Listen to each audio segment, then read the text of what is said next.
Rookie detective Claire Tate is having her morning jog when she encounters a crime scene. Shattered glass littered the pavement in front of a pharmacy. She goes into cop mode as she enters the broken door. Even though there seems to be no sign of the intruder when she inspects the place, she still grabs a baseball bat for protection. But she hears a peculiar sound nearby. She turns around an aisle and spots a toy monkey playing with its little cymbals. She's so focused on the toy that she doesn't notice the intruder carefully lifting the bat. By the time she turns around, the intruder hits her on the head and leaves her unconscious. In the next scene, we see college literature professor Amy Winslow discussing the themes of revenge and reward in the novel Shadow of Demise by Eris Vale. And since it's related, she promotes the upcoming stage play of the same novel to be held at the Garrison Community Playhouse. She points to Bud, her teaching assistant and the play's stage manager, and Lacey, her student and one of the cast, as part of the stage crew. Amy herself is a member too. She's the dramaturge, the consultant for understanding the literary basis for the play. She's excited because this project involves her favorite things, literature and mystery. She encourages everyone to attend the opening night to earn extra credits in her class and to enrich their literary education. Later, she meets her father Graham at home. Graham Winslow is a renowned author, from whom Amy gets her love for literature. He's happy that the stage play will have its opening night tomorrow, in which his daughter is deeply involved. He misses her a lot since she has spent a lot of time and effort in the play. At least Travis is a good stand-in for her presence. Amy looks at her father. Travis? As in, Detective Travis Burke? Why is he joining her father during dinner time? Graham says the detective is a big fan of his fictional character, who also happens to be a detective. Travis only started to develop an interest in crime fiction thanks to Amy, who influenced him a lot. Amy looks suspiciously at her father. He better not be planning anything involving her and Travis. Meanwhile, Travis visits the robbed pharmacy. He sees Chief Tate, the head of the Garrison Police Department, and Claire's father. Chief Tate says his daughter is in the hospital, still unconscious. It's fortunate that the pharmacy's manager, Josie Hart, found Claire in time. Travis assures the chief he'll take care of things here. Once Chief Tate leaves, Travis interviews Josie. He asks where she found Claire, who happens to be his detective partner. Josie points to where she found the cop, with the smartphone still there. But the toy monkey is nowhere to be found. Travis then points at the security cameras, in the hopes of getting a clue about the suspect. Josie says the cameras are not working because of the previous storm that destroyed the security system. It's unfortunate that the burglary happened just before they were replaced. Josie adds that $500 was stolen, as well as a variety of medications. Travis instructs her to list what was taken from the pharmacy, as well as the names of people who work there. Just then, he hears someone calling him. It's Amy, who just happens to walk by and see him. Travis updates her about the incident. The pharmacy is the third in what seems to be a series of burglaries in town. The first place is in an antique store, and the second is in a bookstore. He also tells her about what happened to Claire. Amy is shocked. Claire happens to be Bud's girlfriend. At that point, Josie approaches them, and Travis introduces her to Amy. Amy finds the name familiar. Then she recognizes Josie to be Elliot Quirk's girlfriend. There are a lot of names and connections between the characters, and it starts to get confusing a little bit, but all these strings of mystery will unravel in the end. Amy only wants to check in with Travis, so she says goodbye soon. Travis asks her to inform Bud about his girlfriend Claire. That afternoon, Amy and her father go to the community center early to catch Bella Brightman's interview. Bella is a renowned actress with a charming personality, and she is the lead cast in the stage play. When the interviewer asks her about why she agreed to lead a stage play at the community center, Bella says that she and her husband Duncan love to spend time in their vacation house in Garrison. She also loves theater. So, when the chance came, she joined the board to support the play. Then Vincent, the artistic director, convinced her to take the lead, which she eventually accepted. Bella gives a quick description of the play. She says Shadow of Demise is an old-fashioned murder mystery where Bella's character falls for the vicar, played by Elliot Quirk. If you remember, he's mentioned as Josie Hart's boyfriend. As the interview continues, Amy confirms with her father that Elliot is the son of the owner of Quirk Constructions, who is in charge of the newly built condos in their area. Amy also says that when Elliot represented his company when donating materials for the set, he got interested in the play, as well as Bella Brightman. It's obvious to many that he's smitten with the actress. Duncan, Bella's husband, isn't as happy about this. Later, Bud arrives at the community center to join their final rehearsal. He just came from the hospital. He asks Amy if she can help figure out who did it to his girlfriend. According to him, Claire is already conscious, but feels a little bit fuzzy. Interrupting their conversation is Carl, the grumpy stagehand. He walks by them carrying a broken chair prop. Duncan, who's also there, offers help, but Carl rudely refuses him. Vincent calls Amy to the stage to help with a concern between Bella and Elliot. Elliot suggests kissing Bella as part of his confession scene, but Amy says no. Elliot plays a vicar, who must uphold a sense of propriety and respect the rules of courtship. Plus, it's not in the script. At least Elliot doesn't push through with his idea, and Bella gives him a chaste kiss on the cheeks for trying. Amy and Vincent look at Duncan, who has a grim look on his face after listening to the conversation. Amy says Duncan has been attending the rehearsals 3 nights in a row. She suspects he's keeping Elliot from flirting with his wife. Vincent comments that once the show's over, Duncan should move on, because Bella certainly will. They get on with their rehearsal. In the scene where Elliot's character is confessing his love for Bella's character, Lacey's character is supposed to fire a gun. However, she fails. Vincent calls Bud to address the issue. Bud says he loaded the prop, but he doesn't know why it's not working. Carl steps in and says he'll fix it and replace it with a new one. Content with this, Vincent allows the rehearsals to continue. As they approach the story's climax, someone claps from the audience. A man calls Bella bells and shows a paper bag filled with baked goods. Duncan stands up, clearly agitated. Bella asks Vincent to restrain her husband. When Duncan asks who the man is, it's Amy who answers. The man is Bella's ex-husband. She explains that it's easy to tell because the man called Bella an endearment. He brought her gifts, and Duncan is especially affected by his presence. The man claps after Amy's speech. He introduces himself as Sebastian Dusquesnes, Bella's first husband. He tells Amy he's only here to support his ex because he's a fan. He promises to return for the opening night. With that, he leaves. Vincent gathers the nervous cast for their last-minute notes. Amy is about to join when she sees a heart paper on the floor. Written on it are the words, "Be mine, as soon as you know who is taken care of." She wonders who has written this, and to whom it is addressed. She keeps it as evidence. Later, Amy approaches her student Lacey, but she unintentionally scares her. Lacey tells Amy she just overheard a dubious conversation between Bella and Carl. Carl accuses the actress of bringing the man here to intimidate him. Bella responds that that man doesn't know, but he will if Carl doesn't handle it, so he must. Whatever it is they're talking about, Lacey has no clue. But Amy takes note of this. She suspects the two may be referring to Duncan, as his presence is certainly jarring to some of the cast. If she's right, then the question is, what is it that Carl doesn't want Duncan to find out? Amy and Lacey leave the center together. Outside, they meet Josie, who seems to be upset. Just behind them are Elliot and Bella, who are having an amiable conversation. Elliot looks surprised to see his girlfriend there. Bella greets Josie, but the latter returns it with an indifferent acknowledgement. Bella walks to her husband, who is nonchalant about the encounter. Amy and Lacey leave the couple too, as the awkwardness and tension are palpable. From the car, they see the couple fighting about something. It looks like there are many irregular things happening lately. Amy decides to stay vigilant to find out more.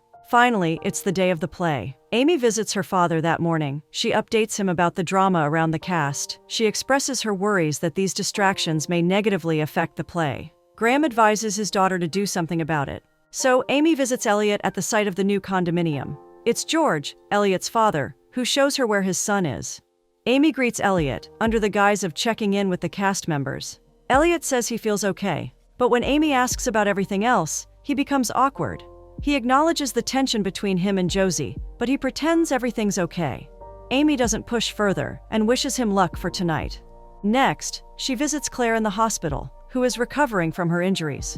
Travis is also there. She informs his partner that there were no monkeys found among the evidence.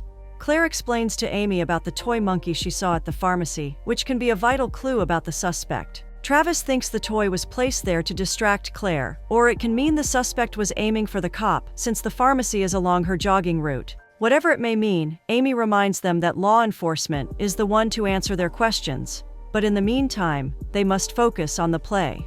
Later that night, Amy arrives early at the center to oversee the final preparations. She sees Bella rehearsing her lines. She asks her a random question, which Bella graciously answers. The actress walks toward Amy, which is fortunate because a stage light suddenly falls exactly where Bella had been seconds earlier. Amy looks up to see a silhouette leaving the catwalk. She immediately climbs there, but finds the place empty.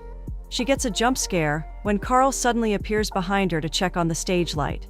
With the exception of the stage light mishap, everything seems to go smoothly for the play. The guests are filling in the seats, anticipating a good show.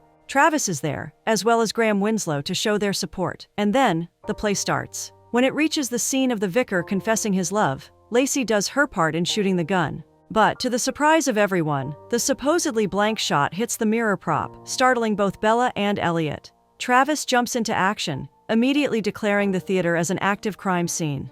Shortly after, all cast members were gathered for questioning, after the police processed the scene. Travis orders an officer to collect the bullet from the mirror as evidence. The audience has been sent home after they were fingerprinted. The stage is empty, which is the perfect place for Travis to conduct his interrogation. But before he can do it, Amy shows him the paper heart from last night and tells him about the light incident earlier. The two climb up the catwalk so Travis can inspect the place. He finds the safety cable, which looks like it's been cut deliberately. This means the light falling was no accident. Someone is trying to hurt Bella. Travis proceeds with the interrogation. The first one he questions is Lacey, but Lacey is too nervous to speak and requests Amy to be there as well. Travis allows it. With all the statements of the involved people, Travis and Amy get an overall picture of what happened. It goes like this. Carl gave the new gun loaded with blanks to Lacey in the dressing room. Then Sebastian arrives with a bouquet of roses. He asked Lacey to get a vase. She returned with Bud, who asked for the gun for checking. It remained with him until the part where Lacey used it for her role. Sebastian is also questioned about his presence, but he says he's only there for support. When asked about who would want to hurt Bella, everyone unanimously says no one, as Bella Brightman is such a darling to them. As for the paper heart, no one seems to recognize it. Bella denies it's her who made it. She's startled to know that someone is trying to hurt her with what happened with the lights and the gun. But she can't let it affect her, as she's supposed to host her opening party at her vacation house. Travis is confused, but Bella says that whoever is trying to hurt her has failed twice. All the more reason to go with the party. Travis and Amy arrive there before the guests. Travis gives instructions to the police, but Bella scoffs at this. Who would want to hurt her in her own home? Travis points out the suspect has already tried hurting her at the theater. It wouldn't be far-fetched to say it will happen again here. Soon, the party is in full swing. Travis and Amy are on the lookout, but they enjoy a fun conversation among themselves. Just then, they hear a commotion from the kitchen. Duncan is attacking Elliot. Apparently, Duncan has had it with Elliot flirting with his wife. Bella reprimands her husband, and the Quirks decide to leave the party. Travis already has suspicions about something more going on, but Bella remains stubborn in saying everything is okay between all parties. With the way she remains uncomfortably familiar with almost everybody, disputes are bound to happen because of this. But the next day, things escalate to a point of no return. Amy receives news from Vincent that Bella has just passed away due to a heart attack. When she gets to the vacation house, Travis is there, along with Dr. Gentry, who is administering sedatives to Duncan. He gives permission for his patient to be interrogated. Travis and Amy ask Duncan what happened. Duncan says he took a cold shower to alleviate his hangover. He was supposed to exercise with his wife after, but when he got downstairs, Bella was already on the floor, lifeless. Later, the doctor mentions to Amy that it's impossible for Bella to suddenly have a heart attack because her vitals are normal. He also mentions the dispute between Bella and Carl about the latter supposedly doing some renovations on the house. Apparently, Carl hasn't gotten to doing it, and Bella is just being gracious with her patience with him. Amy remembers what Lacey heard between these two. She decides to pay Carl a visit. She parks her car outside and sneaks inside the property on foot. When she gets to the garage, she discovers several luxury cars seemingly under maintenance. Documents found in the compartments reveal they are all stolen goods. Amy texts Travis to hurry up while she's hiding, as Carl has just arrived. Travis is dealing with another burglary at that time, involving a bakery. Amy hasn't been spotted yet. She lurks around the windows and sees Carl packing his clothes. She wonders why Travis hasn't arrived. When she looks again, Carl is already on her, demanding to know why she's trespassing on his property. He grabs her by the arms when Travis comes.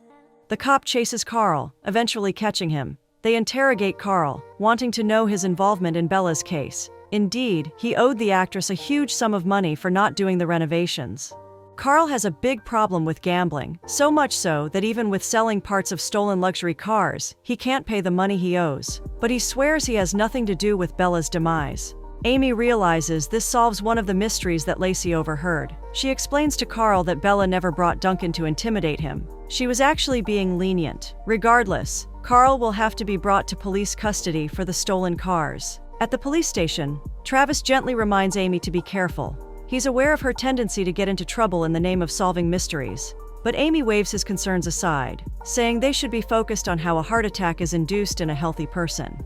She cites a relevant example from a novel, where a healthy man passes away without any sickness, only to be discovered later that he's been poisoned with monkshood. Travis notes about this and decides to check on the autopsy. The autopsy guy says there's no news yet about Bella Brightman's autopsy, but he has information about the stray bullet during the stage play. Turns out, it was fired from a higher elevation, instead of a straight trajectory, as was first believed. The catwalk is the only place where this is possible, and this information can be tied to the stage light incident as well. The officer adds that there are incriminating fingerprints pointing to Sebastian Duskines as the culprit. Travis and Amy waste no time apprehending Sebastian. They find him about to check out from the hotel where he's staying. He still maintains his arrogant demeanor just like before, but he immediately drops it after. Travis implicates him with his fingerprints found on the stage light and the bullet. Sebastian admits that he did those things, and his motive is to get Bella back. He says he wants to convince her that she's not safe in Garrison and that she's better off with him in New York. Perhaps he's realizing that trying to pose harm to Bella is the wrong way to go about it. He also adds that he intended to talk to Bella for closure, since she told him she's in love with someone else, for real.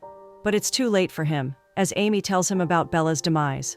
Sebastian is brought into custody as well. Chief Tate talks to Travis, telling him about the victim's autopsy that's finally arrived. He says Bella had ingested a large amount of aconite. It can be used to treat the flu, but is fatal when consumed in large doses. Travis remembers Amy's literary insight earlier and realizes she's spot on. Now, the question is, where can the suspect get a large amount of aconite? Would it be possible that it was taken from a recently burgled pharmacy? Travis and Amy check on the records of stolen goods from Josie's pharmacy. There they discover that aconite was indeed among the medications taken.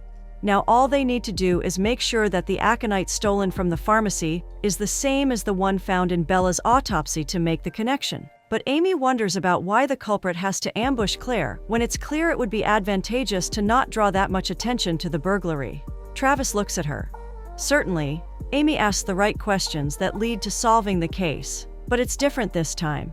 There's an actual murderer involved, and this case is not some lighthearted mystery fiction that she can read and enjoy. He tells her he wants to solve this by himself. Amy is a bit offended that Travis is dismissing her, but she relents.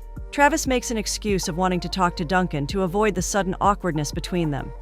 Amy stays, but her curiosity and determination are not something to ignore. She checks Travis's computer, hoping to find helpful information. Later, she uncovers a significant piece of the case's puzzle. Just then, Vincent comes, wanting to talk to the detective. He looks distressed, as he wants to see Bella for the last time. Amy offers her condolences, but she notes his peculiar behavior towards the late actress. The next day, Amy visits Josie to confront her about her relationship with Duncan Spencer. It turns out that Josie and Duncan are biological siblings. What Amy has found in Travis's records is that Josie bailed Duncan out of DUI charges 4 years ago. Josie reveals their parents passed away when they were young, and they were sent to foster care after. She was lucky to be adopted by a well-off family, but Duncan was not. After years of separation, Josie looked for her brother and helped him straighten his life when she found him. Everything was going well until he met Bella Brightman. The siblings started to grow apart again because of Bella's possessiveness. Josie and Bella never saw eye to eye since. With Josie's confession the other night about breaking it off with Elliot, Amy now understands why the manager feels emotional all the time. Without digging deeper, it does look like Bella has stolen 2 important men from Josie's life. Amy informs her about Bella's passing. This shocks Josie, despite everything. Amy adds that the culprit used aconite. Josie immediately reels from the implication that the aconite might have been stolen from her pharmacy. Amy directly asks if Duncan knows about the faulty cameras on the night of the burglary. Josie says he doesn't because they barely speak to each other lately. But Elliot knows. This information directs Amy to the next person to question. Meanwhile, Travis checks with Duncan and asks about what Bella ate on the day she passed away. Duncan says his wife drank a protein shake and shows 2 jars of powder from where the shake was mixed, each labeled with their initials. Duncan's contains protein shake mix, while Bella's contains fat-burning powder. If Bella drank the protein shake, which caused her demise, from Duncan's jar, then it means she may not have been the real target at all. This implies Duncan was meant to pass away that day, but Bella was the unfortunate collateral. Travis makes the connection between Elliot knowing about the broken cameras in the pharmacy through Josie and the protein shake mix in Duncan's home, which Elliot would have tampered with during Bella's party. He procures a search warrant to look for evidence that Elliot is the culprit in the burglaries and the one responsible for Bella's demise. When he gets to Elliot's, he's surprised to find Amy there. She also has the same notion about Elliot. Travis is upset about her being there, but his annoyance gets postponed when she spots the shed outside. When Travis looks inside, he finds the incriminating evidence: bags of stolen medications, including the aconite pills. Elliot is arrested on the spot. As the culprit is taken away, Travis confronts Amy for her recklessness. She again dismisses his concern, but he's not having it. She was alone with a potential murderer. Travis worries that she may end up like Claire, and that's what annoys him. Plus, he promised Graham he wouldn't let any harm come to his daughter. He implores her that for once, she should listen to him. This gets to Amy, who realizes she may have overstepped her boundaries. Things get more complicated as the autopsy guy discovers the email exchanges between Elliot and Bella. They contain love messages, as well as words implicating him as the prime suspect. However, Elliot denies ever writing the messages. He admits being infatuated with Bella, but he'd never intentionally hurt anyone because of it. He strongly follows his father's mantra about not harming anyone, which has been their company's motto since 20 years ago. Amy feels there's something wrong. She doesn't get the feeling Elliot was really ever in love with Bella, but her hunch is telling her another man may have been. Travis and Amy then talk to Vincent. That's when it's revealed Bella was having an affair with him, not Elliot or anyone else. He's the one Bella mentioned to Sebastian when she said she'd fallen in love. Vincent and Bella used to exchange letters since it was more romantic and traditional. He also reveals Bella was planning to divorce Duncan after the play. This information changes everything they know about the case. If it's true that Bella wanted to divorce her husband, then this creates a motive for Duncan to hurt her. On the other hand, it doesn't make sense that Bella would exchange traditional letters with Vincent while having digital exchanges with Elliot. Something doesn't fit in the overall narrative. They eventually find it when they discover something about Quirk Construction. Elliot has said the company's motto for 20 years has been, "Do no harm." But the company has been existing for 40 years. What could have happened that caused the branding change of the company? Further research reveals Quirk Constructions owned a building that burned to the ground, claiming 7 lives. Among the victims were Imogen and Nicholas Threlfall, parents of 2 young kids, who are now grown up and currently residing in Garrison. And they are both very much involved in this case. For Amy, it's finally time for this case's climax to unfold, and to close the curtains on the culprits who took Bella Brightman's life. Travis and Amy visit Duncan, pretending to get a full statement from him. Duncan lets them in. Amy excuses herself to go to the restroom, while Travis is led to the library. Amy goes inside the office instead, hoping to search for clues. Then she discovers a secret door leading to a secret room upstairs. There, she finds the toy monkey Claire mentioned before. She grabs it, then she heads towards the library. There, she and Travis don't beat around the bus. They alternately relay the series of events that show Duncan and Josie are the real culprits in this case. It all starts with George Quirk's negligence, claiming the siblings' parents' lives in a fire. And Duncan has figured out that Bella is about to divorce her, so they hatch a plan to take their revenge and get their reward. Josie started dating Elliot. Then, the siblings used their respective partners' laptops to exchange emails, thereby establishing the supposed affair between Elliot and Bella. Duncan was the one behind the burglaries to make it seem random, but they had to make sure to get the police's attention to the pharmacy's burglary to highlight Josie's relationship with Elliot. Sebastian was just a distraction and had nothing to do with their overall plan. They placed the stolen medications inside Elliot's shed. Duncan planted that paper heart in the theater and made that protein shake for Bella. He also made it seem like he was the real target, serving a red herring to the cops. All they had to do was play their part convincingly and point their fingers to other people without implicating themselves. Josie applauds Amy for a well-made story, but there's just one flaw. She has no evidence. And that's when Amy pulls out the toy monkey. She explains that if Travis runs a DNA test, she's confident that it will reveal blood samples of Claire Tate from when she was a... Duncan suddenly makes a gesture as if to attack Travis and Amy. Instead, he claims he hates Josie, and that he's the sole perpetrator in this crime. But Josie shushes him. They're in this together, and she'd rather not lose him again. She finally admits their crimes. Josie Hart and Duncan Spencer are taken into custody. Amy reveals to Travis there was actually no blood on the toy monkey. She only made it up to trap the siblings. Travis is incredulous with Amy's recklessness and determination. But he can't deny that, as much as it's annoying, it's what endears her to him. Things have settled down in Garrison after the incident. Claire is finally discharged from the hospital, all healthy and ready to resume her cop duties. She and Bud are invited to have dinner at the Winslows, together with Travis. Amy playfully punches Travis when the latter shows how much of a fan he is of Graham's books. She secretly tells Travis she plans to work out so she can be ready to chase criminals with him. Of course, she won't let her father know, and she's confident that Travis will be there to protect her. As for Graham, he's just happy to see his daughter get closer to his favorite real-life detective.